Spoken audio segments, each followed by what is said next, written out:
Sukihotu Namo Buddhaya. Para upasaka upasika, saudara-saudari Dharma yang berbahagia. Berbahagia sekali malam ini berjumpa dengan Romo dalam Dhamma Wacana Bodhi Wirya TV. Dalam live streaming kali ini kita akan bersama-sama membahas tentang tips bangun pagi segar dan bersemangat. Bapak Ibu saudara-saudari Dharma yang berbahagia, di dalam kehidupan kita ada banyak komponen-komponen pendukung agar perjalanan hidup kita, agar kita menjalani kehidupan sehari-hari itu menjadi sehat, tenang, dan berbahagia. Pada umumnya kita sering memperhatikan pola makan kita, kemudian kita juga senantiasa disarankan untuk berolahraga gitu ya. Tetapi ada satu hal yang juga sangat-sangat penting tetapi sering dilupakan di dalam kehidupan seseorang, yaitu tidur yang sehat, bangun yang segar.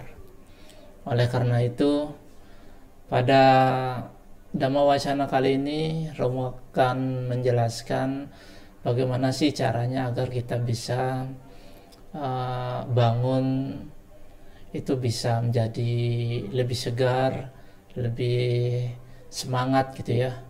Biasanya mungkin kita bangun, tubuh kita malah terasa lemas, malah sudah istirahat malah terasa capek seperti itu ya.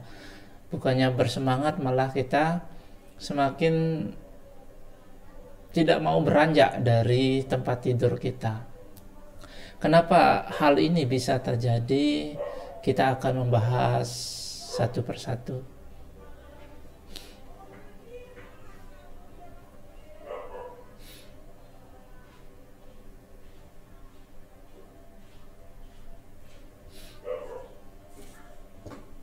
Yang pertama adalah penataan ruangan.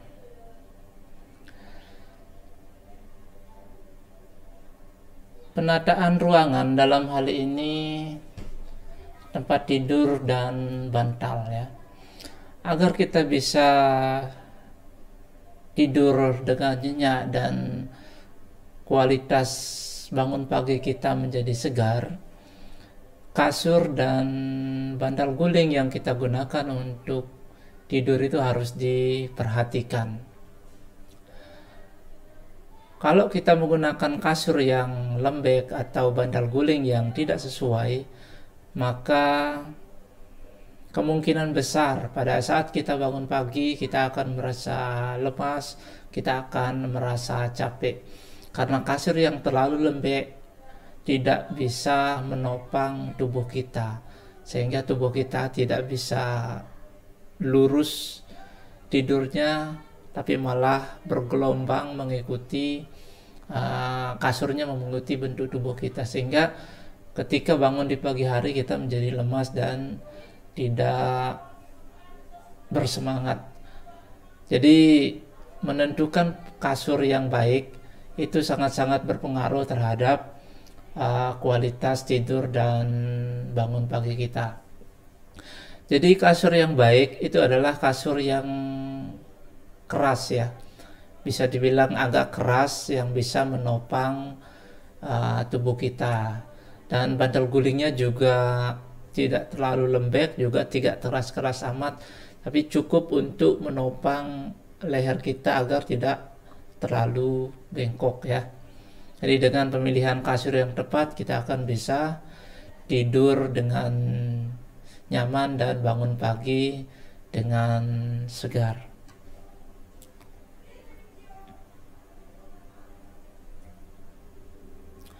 Kemudian yang selanjutnya adalah sederhanakan tempat tidur. Maksudnya sederhanakan ruangan tidur di sini adalah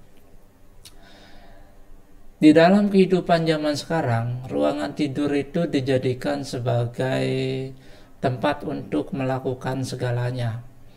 Jadi mau bekerja, meja kerjanya juga di ruangan tidur, kemudian mau makan juga makannya kadang-kadang di atas kasur, mau bermain game juga di tempat tidur, mau nonton TV atau melakukan aktivitas yang lain bersama teman-teman juga di tempat tidur. Jadi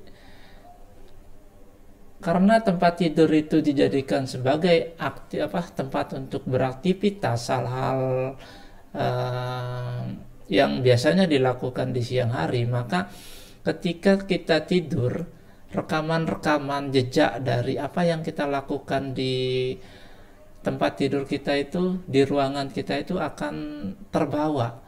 Jadi alih-alih ketika kita mau tidur bukannya kita itu langsung terlelap, langsung tenang, langsung bisa tidur nyenyak, tetapi ingatan-ingatan dan karena oleh aktivitas yang kita lakukan di ruangan tempat kita tidur itu terlalu sibuk sehingga mempengaruhi pada saat kita tidur. Jadi seharusnya ruangan tidur itu adalah ruangan khusus yang tidak didedikasikan untuk kegiatan-kegiatan atau aktivitas berat. Kemudian apa yang ada di ruangan tidur sebaiknya tidak terlalu ruwet, tidak terlalu ribet ya. Mungkin komputer atau alat-alat kerja mungkin bisa dikeluarkan dari ruangan tidur, apalagi alat-alat olahraga ya. Karena hal itu akan mengaktifkan otak kita bahwa ruangan itu adalah tempat untuk melakukan aktivitas. Sehingga ketika kita mau tidur kita tidak bisa cepat tidur karena gelombang otak kita masih terpengaruhi oleh aktivitas yang kita lakukan di ruangan tersebut.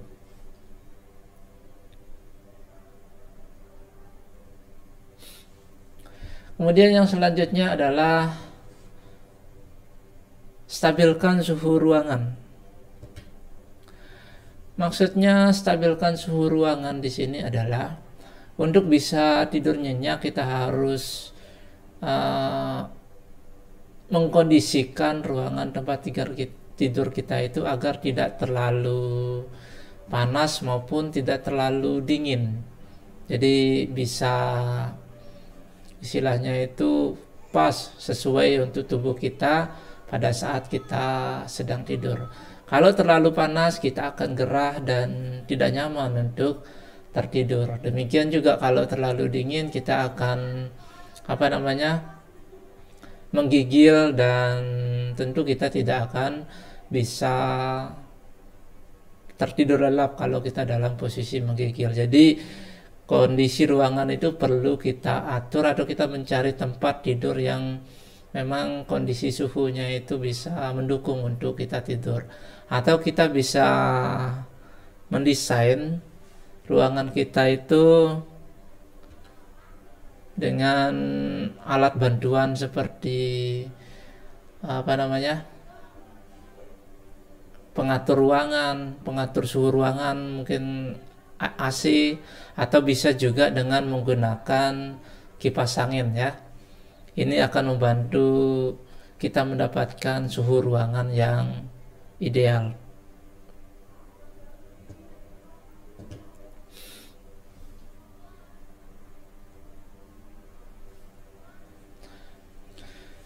Kemudian yang selanjutnya adalah mematikan lampu ya. Bapak Ibu saudara-saudari Dharma yang berbahagia, kalau kita mau tidur dengan kondisi lampu yang terang, maka pada saat kita tidur mata kita itu akan tetap menangkap cahaya dari lampu tersebut walaupun kita memejamkan mata.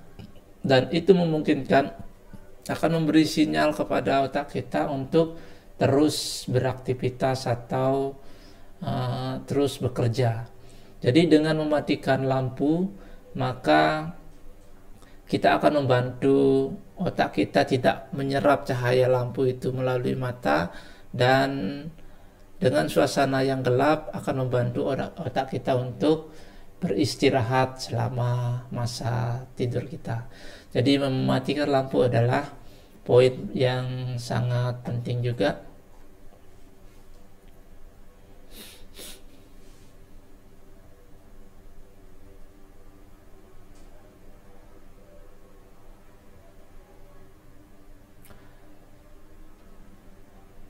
Kemudian yang selanjutnya adalah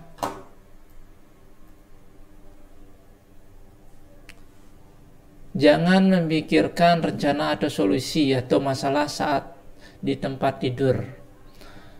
Maksudnya adalah pada saat kita mau tidur, jangan sampai kita mencari solusi untuk sebuah masalah.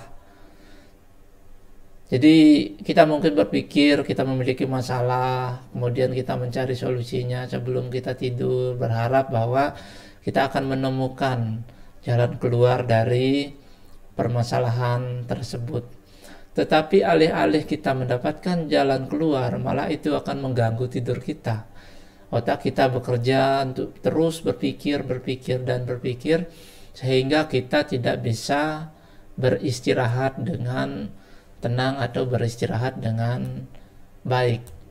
Jadi, lalu apa yang bisa kita lakukan pada saat kita hendak mau tidur?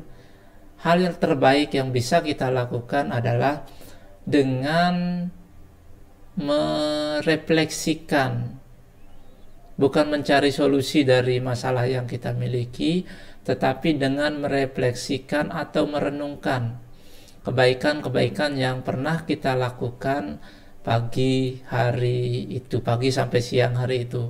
Jadi kita mengingat apa-apa yang kita lakukan, kebaikan-kebaikan yang kita lakukan, baik diri sendiri, kepada keluarga, atau kepada tetangga, teman, masyarakat. Dengan mengingat hal-hal positif semacam itu akan membantu mengkondisikan batin kita untuk berbahagia, dan kita akan mendapatkan ketenangan dengan mengingat hal-hal positif yang kita lakukan. Jadi alih-alih kita memikirkan solusi untuk sebuah masalah, sebelum tidur hal terbaik yang kita lakukan adalah kita merenungkan kebaikan-kebaikan yang pernah kita lakukan.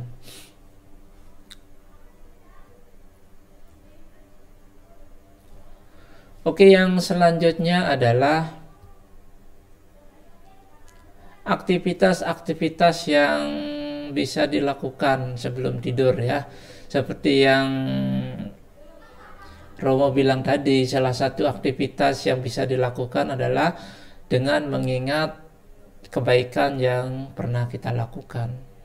Adapun aktivitas lain yang bisa kita lakukan adalah dengan melakukan meditasi.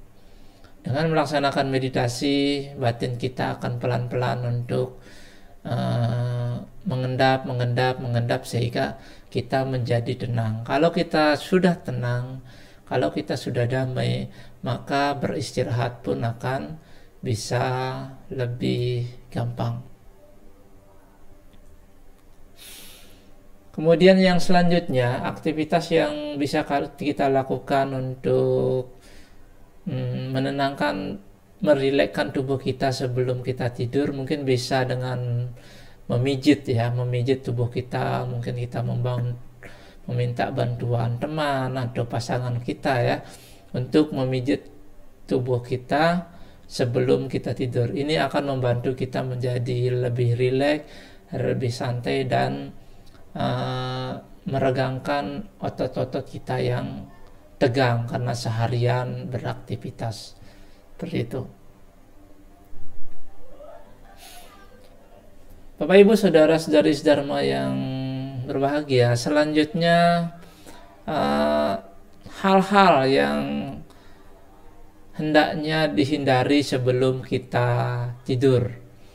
Yang pertama adalah kurang lebih 3 jam sebelum kita tidur itu kita jangan makan. Karena apa? Dengan kita makan makanan, terutama makan makanan yang berat, termasuk minum-minuman juga, itu akan membuat perut kita bekerja. Jadi pada malam hari saat kita tidur, itu seluruh organ tubuh kita itu harusnya beristirahat. Tetapi kalau kita makan makanan berat, maka tubuh kita bekerja sepanjang malam. Sehingga ketika di pagi hari kita bangun, kita merasa capek, kita merasa letih dan tidak bertenaga, karena pada malamnya itu tubuh kita itu tidak beristirahat, karena kita membiarkan perut kita bekerja sepanjang malam untuk mencerna makanan yang kita makan sebelum kita tidur. Jadi sebelum tidur, terutama 3 jam sebelum tidur di malam hari, jangan makan makanan yang berat seperti makan nasi, kemudian mengkonsumsi kafein, minum kafein, coklat, atau hal-hal yang membuat tenaga kita pertama atau stimulan, membuat kita terstimulan untuk bekerja, seperti kafein yang ada di kopi dan nikotin yang ada di rokok ya.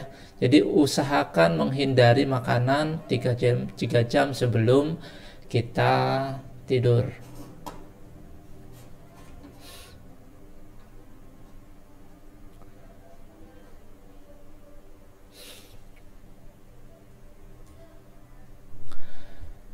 Kemudian hal yang harusnya dihindari pada saat kita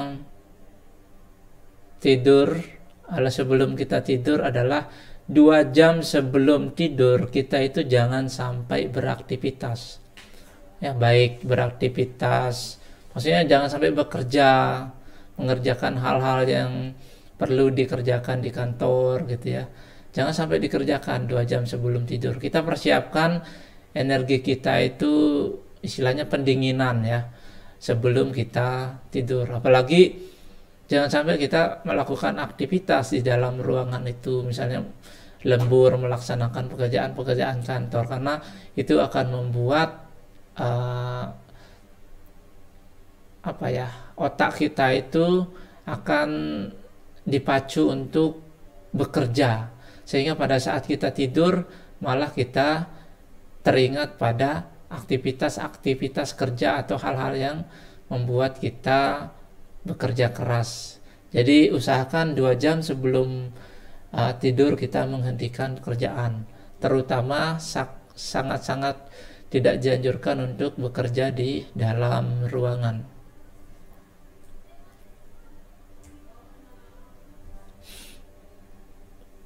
Kemudian yang selanjutnya, kita tahu bahwa di zaman teknologi sekarang ini kita dimanjakan oleh berbagai gadget gitu ya, baik itu laptop, komputer, video game gitu ya, televisi, handphone gitu ya. Jadi kalau kita mau memiliki pola tidur yang sehat, maka hal yang harus kita lakukan adalah mematikan semua perangkat-perangkat elektronik kita, mulai dari komputer, handphone, televisi, kemudian video game kita 1 jam sebelum kita tidur. Jadi usahakan tidak memegang gadget apapun sebelum 1 jam sebelum kita tidur. Hal ini akan membantu pikiran kita untuk beristirahat sebelum ke arah tidur yang nyenyak ya. Tetapi kalau kita masih memegang handphone, maka otak kita itu tidak akan bisa ngantuk. Jadi stimulasi dari sinyal handphone dan apa-apa yang kita lihat di sana itu akan membuat otak kita menjadi tidak ngantuk-ngantuk dan terus kecanduan untuk surfing di handphone, surfing di internet, sehingga kita tidak punya waktu untuk beristirahat dengan baik seperti itu. Kemudian poin yang selanjutnya adalah untuk bisa tidur yang nyenyak dan bisa bangun dengan segar, ternyata posisi tidur itu sangat-sangat berpengaruh. Jadi posisi tidur yang baik ternyata adalah posisi tidur yang miring ke kiri. Karena pada saat posisi tidur miring ke kiri, lambung kita itu bagian penampungannya itu ke bawah. Jadi cairan-cairan lambung, asam lambung atau isi perut kita itu tidak akan tumpah ke tenggorokan kita. Jadi ini akan membuat emah kita tidak kumat, kemudian akan membuat dada kita tidak sesak dan posisi lambung kita juga tidak berat seperti itu, ya. Kemudian posisi yang baik juga adalah posisi terlentang ke atas. Ini juga dikatakan sebagai posisi yang baik. Kemudian terlentang ke kiri. Yang tidak disyaratkan adalah tidur dengan dada telungkup ke bawah gitu ya, dengan dada ditekan, kemudian tidur dengan menghadap ke kanan, karena akan membuat asam lambung kita menjadi naik seperti itu ya. Untuk para teman-teman Facebook yang menyaksikan live streaming ini bisa komen biar Romo tahu ada yang online gitu ya. Bisa komen ucapkan salam, jadi Romo tahu siapa yang sedang menonton live streaming ini.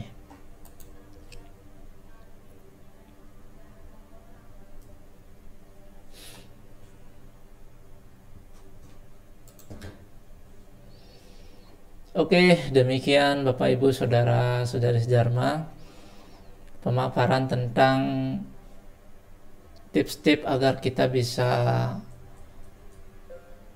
bangun pagi dengan segar, tidak lemas, tidak istilahnya tidak malas-malasan untuk beranjak dari tempat tidur. Hal ini terinspirasi juga dari kehidupan para biku sangha, di mana pola tidur mereka itu bisa dibilang salah satu pola tidur yang sehat. Karena apa? Mereka tidur di ruangan yang di dalam ruangannya itu hanya untuk melakukan aktivitas tidur, istirahat ya.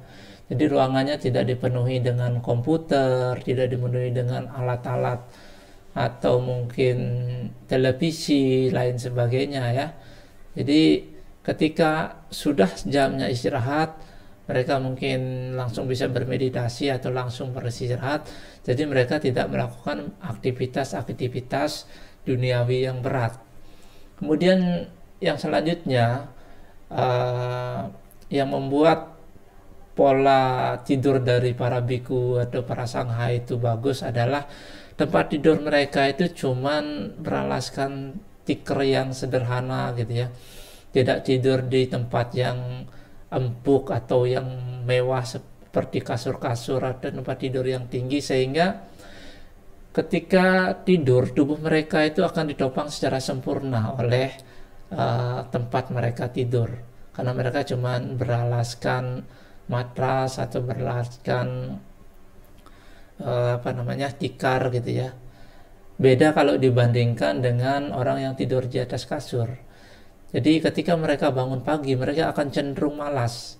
Kenyamanan yang diberikan oleh kasur itu akan membuat mereka malas untuk bangun.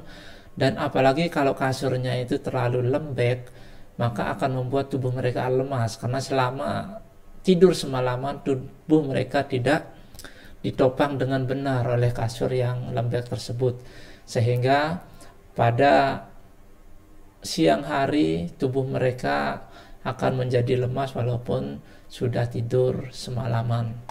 Jadi itu ya tips dari kehidupan biku sangha. Jadi dengan meniru tips ini diharapkan akan membantu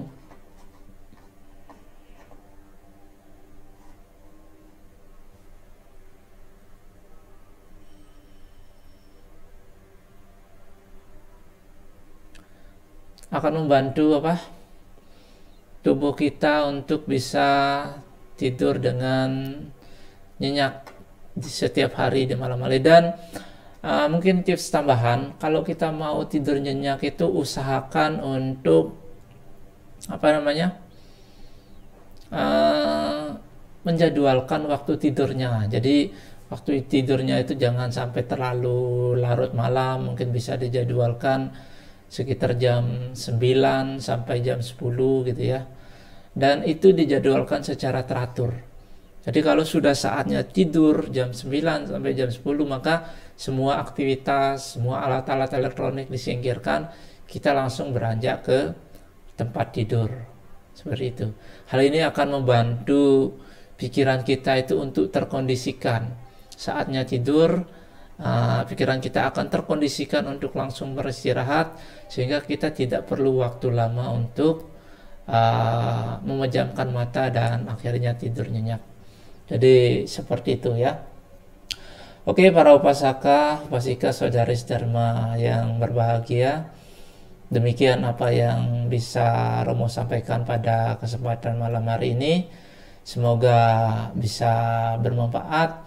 Sebagai penutup, salam kasih dalam Dhamma. Sukihotu, Namo Buddhaya.